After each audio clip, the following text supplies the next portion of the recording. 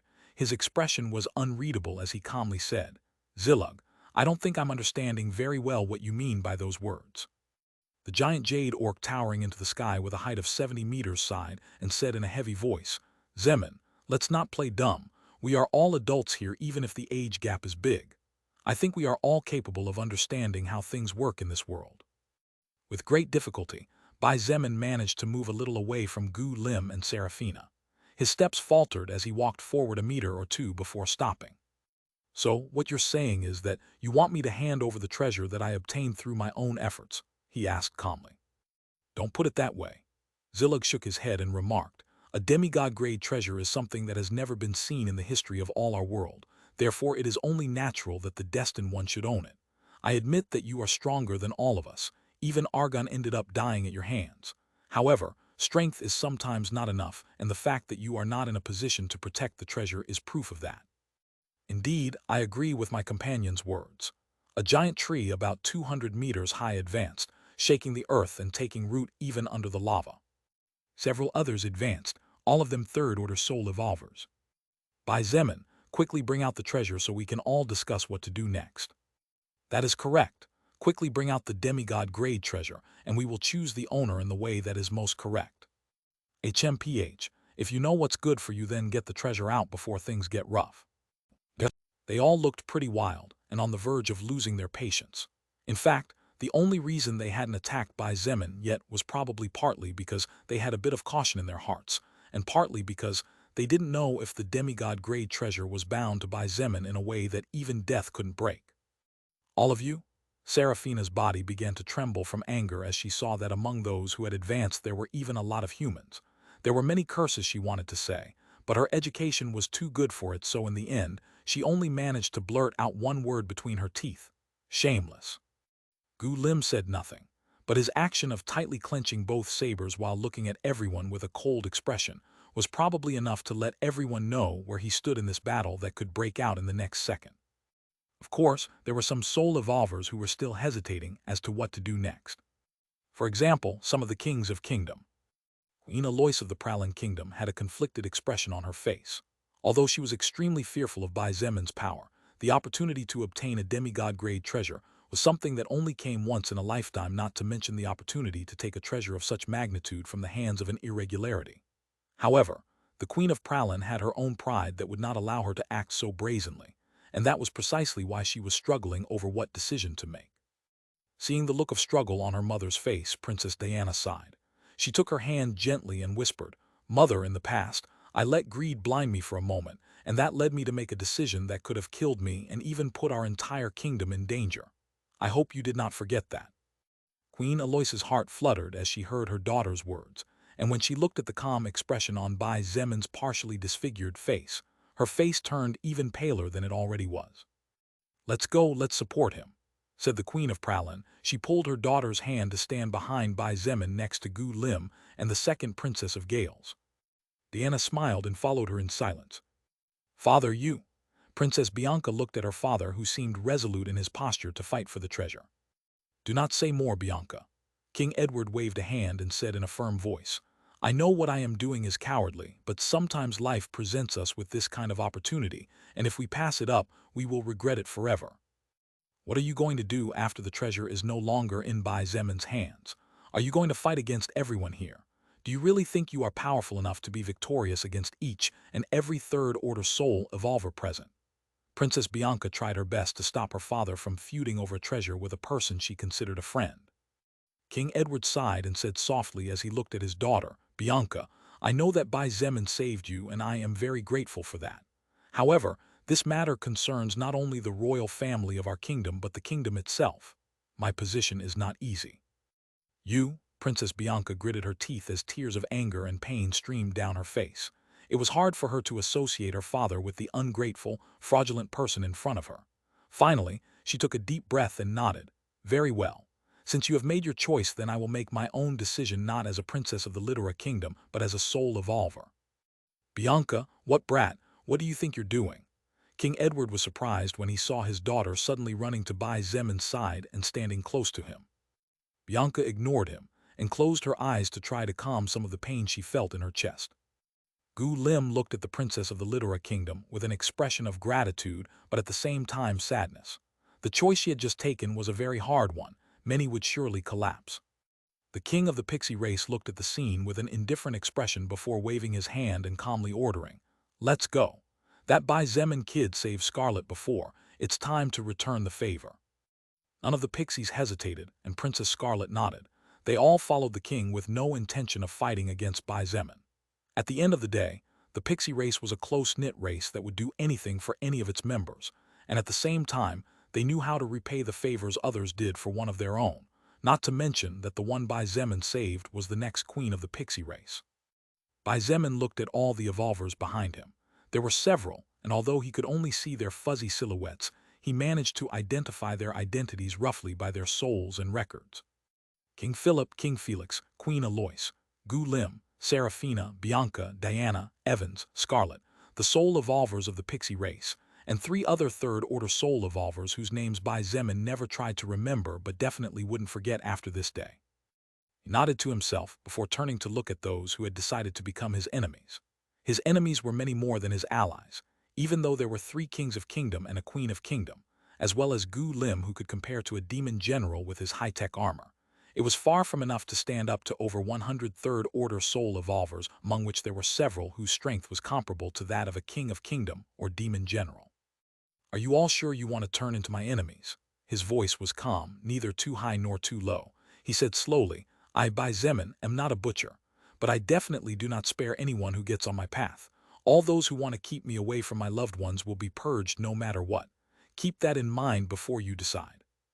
Mei Lin in her giant evolved snake form sighed. She really liked Bai Zemin, so she tried to talk some sense into him. Zemin boy, why don't you just hand over the treasure? I promise I'll do my best not to let anyone here hurt you. Bullshit. Bai Zemin scoffed and said coldly, you think I'm a 3-year-old kid or what? No one in their right mind would let an anomaly like me walk out of this dungeon alive after deciding to antagonize me. Mei Lin sighed again, except that this time it was a much heavier sigh compared to the previous one, and shook her head. Even though her mouth didn't open, her voice reached everyone. What a pity. Seeing that everyone had made their decision, Bai Zemin decided that it was enough of this nonsense. Gu Lim, come here. Big brother, Gu Lin walked over and looked at him in confusion. I have a skill that will allow me to make you my subordinate. You will never be able to betray me. It is the same skill that every king or queen of kingdom has. Bai Zemin said. After a pause, he asked, would you like to become my subordinate? He did not promise wealth, honors, women, luxuries, or anything similar. Although Bai Zemin and Gu Lim had only known each other for a short period of time, the two had come to know very well the kind of person the other was thanks to all the things they had been through in the dungeon. Gu Lim patted his chest and said confidently, I, Gu Lim, the most handsome man of all and the most outstanding talent in history, am willing to follow you, big brother. At least question how I can have this skill despite not being a king of kingdom. Bai Zemin did not know whether to laugh or cry. However, and despite all the nonsense he said, Gu Lim's posture was more than firm. All right, then you go and kill them all, Bai Zemin said suddenly, and the atmosphere froze as the others heard his words. Bai Zemin, our patience is finite. Zilug's voice became serious, and indeed there was a trace of anger on the faces of the soul evolvers who stood next to him. This, big brother, it's not that I don't want to do it, but I'm afraid that even the handsome me is not capable of such a thing. Gu Lim scratched his cheek.